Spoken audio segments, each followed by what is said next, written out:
শুধুমাত্র নন edible butterfly দিয়ে আজকে চলেন আপনাদের সাথে একটা কেক ডেকোরেশন করে দেখাই।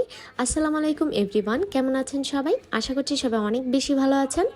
তো আজকে চলে আসলাম আপনাদের সাথে মূলত একটা বাটারফ্লাই থিম কেক ডেকোরেশন নিয়ে।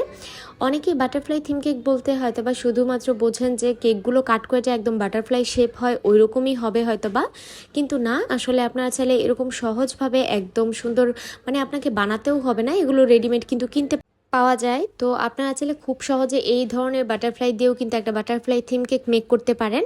তো আজকে চলেন আমি দেখাই আমি কিভাবে আজকের এই কেকটা করেছিলাম। তার আগে একটু বলি, কেকটা ছিল আমার 1.5 পাউন্ডসের মধ্যে, আর এটা ছিল একটা চকলেট ফ্লেভারের কেক। তো আমার যেহেতু কেকটার জন্য একটু হাইট কেক প্রয়োজন ছিল, তাই আমি এখানে একটু ছোট মোল্ডের মধ্যে আর কি কেকটা বেক করেছিলাম, যেন একটু উঁচু হয়, সেমি হাইট হয়। তো আমার কেকটা আলহামদুলিল্লাহ ওইরকমই হয়েছিল। আর আজকের এই কেকটা যেই আপুটা অর্ডার করেছিলেন, আপুটা কিন্তু আমার রিপিট ক্লায়েন্ট। গত বছরও আমি